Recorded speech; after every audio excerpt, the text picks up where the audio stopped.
Have you ever been in a relationship with someone who is convinced, no matter what, that they're never wrong?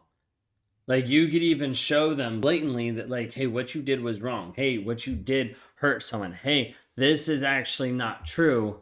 And it doesn't matter. They're just convinced, never wrong, no matter what. This is how a lot of my life was growing up and early on in our relationship was I was never wrong. So much to the place that I could never even say the words. I would never even say I was wrong. They wouldn't come over my tongue. Like it almost feel like it was stuck in the back of my throat and I just couldn't say it. The reality was I didn't want to say it.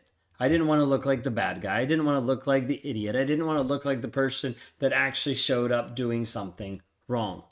You see, there's this cycle that narcissists oftentimes go through. The cycle's pretty quick and it's really fast.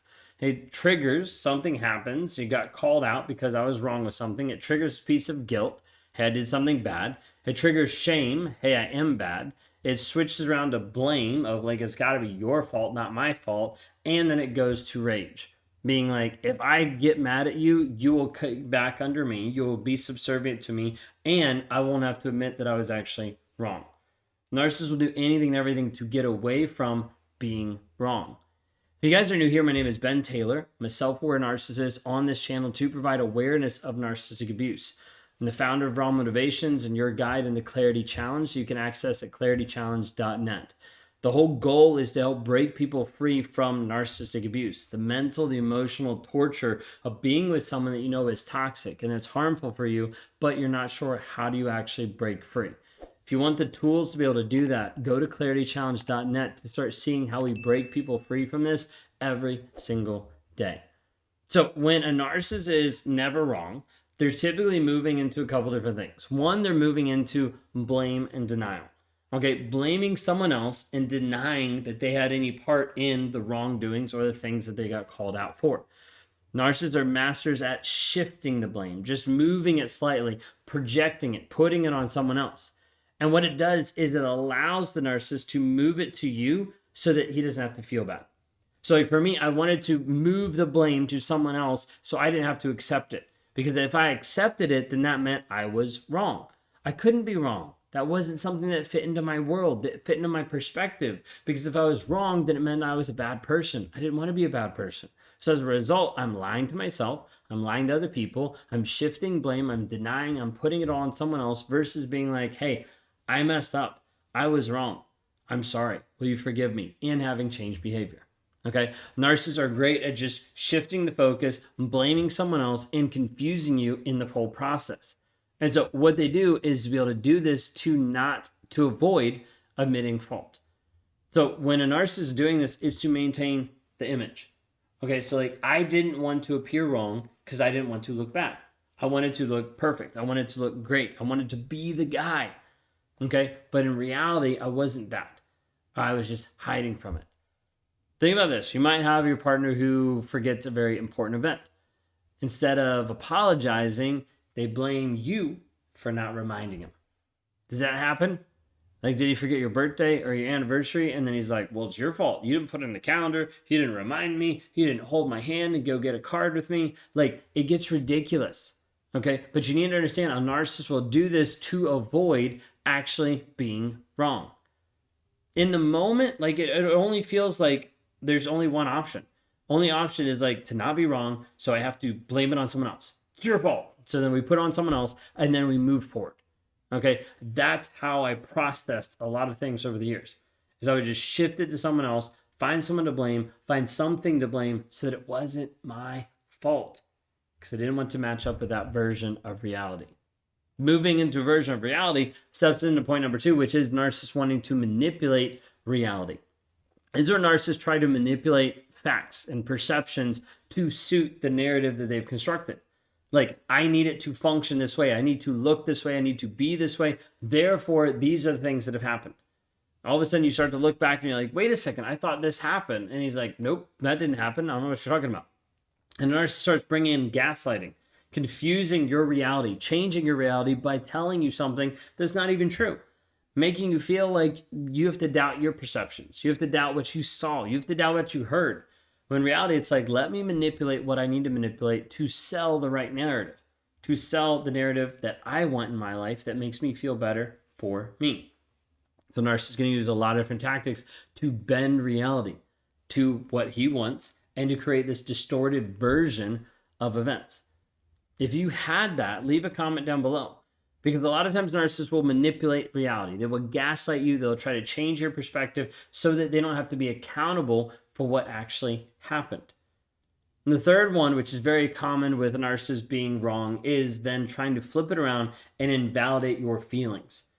Your feelings are the things that brought up the wrongness in him. So he's like, well, I'm going to make sure your feelings don't count. Then I'm not actually wrong. You see, a narcissist might refuse to admit fault. And as a result, it's going to invalidate your emotions. It's going to make you feel like you don't count. Your opinion doesn't matter. And whatever you had to say definitely shouldn't be thought about or shouldn't have been heard. And so a lot of times this will make you start to doubt your own experiences. It'll make you doubt your beliefs. It'll make you doubt yourself, make you doubt your confidence, all these different pieces. When you express how the narcissist's actions hurt you, he dismisses your feelings, makes you start to question your validity because he can't be wrong. Now, sometimes you're going to see this in an argument with a narcissist where he can't be wrong. No matter what, he cannot be wrong.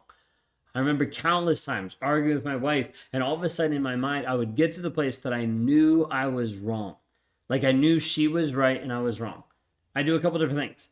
One, I would switch the side that I was arguing. So if I was arguing for side A and she was arguing for side B, we'd get partway through and I'd just switch to B. I'd be like, yeah, no, that's what I was saying. She'd be like, what? I was like, I was saying it was B. She was like, no, you were arguing with me A. And I was like, yeah, no, I was just testing you. I was just seeing like if you actually believed it. I was playing devil's advocate. And you see a lot of times where narcissists try to press your buttons and then be like, oh, no, like it's actually this. Or you'll have the narcissist that will stick with point A, and while she's on point B, the narcissist will stick with point A till he dies. I'm like, nope, well, that's just what it is. And you'll be like, it doesn't even make sense. Like, I just proved it to you logically. Okay, this is what I believe. This is what's true. You're just making this up. You don't have the education to be able to tell me that. You're not a psychologist. You're not a doctor. You can't tell me these things because you're not smart enough.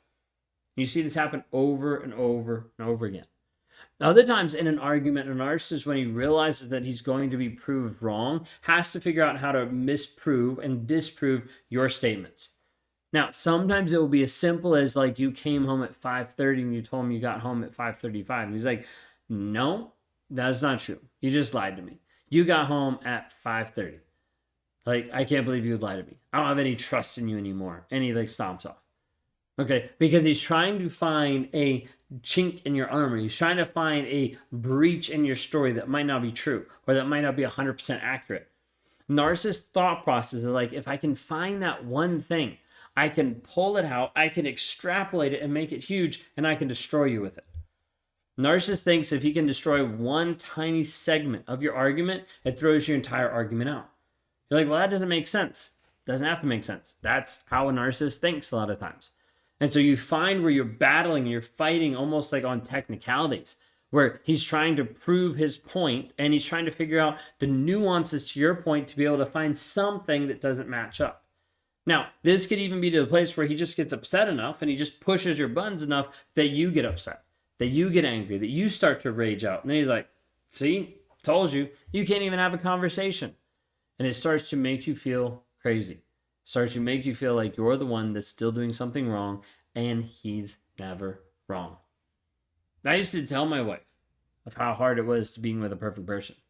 It used to be that arrogant saying that I was perfect, saying these things and like pumping myself up to feel better about myself and also making her feel less than because I was like, I'm pretty amazing, right? Like I'm pretty perfect.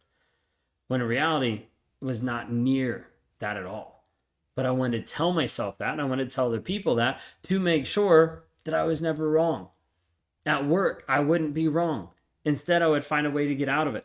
I would find a way to blame someone. I would find a way to gaslight someone. I would find a way to switch it around. Oh, well, that's what I meant to say. Like whatever it be. It's like, let me figure out how I can do something so that I am not wrong. You see, narcissists have this giant ego. It's amazing some narcissists can even fit through door frames because their head's so big. Because the ego is something that's huge of like, I have to be right no matter what. Like, there's not an option for me not to be right. So I need to look and act and be a certain way. And the narcissist is unwilling to actually be wrong. What would happen if a narcissist was actually willing to be wrong? Well, they might be honest with themselves. They might open up and actually start to transform versus just modifying their behavior and trying to do these temporary changes to move forward into a healthy relationship when they're not. They're continuing being the same person, not admitting fault, and they're not moving forward. You need to understand, if your narcissist is admitting that he's wrong and he's not changing his behavior, that's manipulation.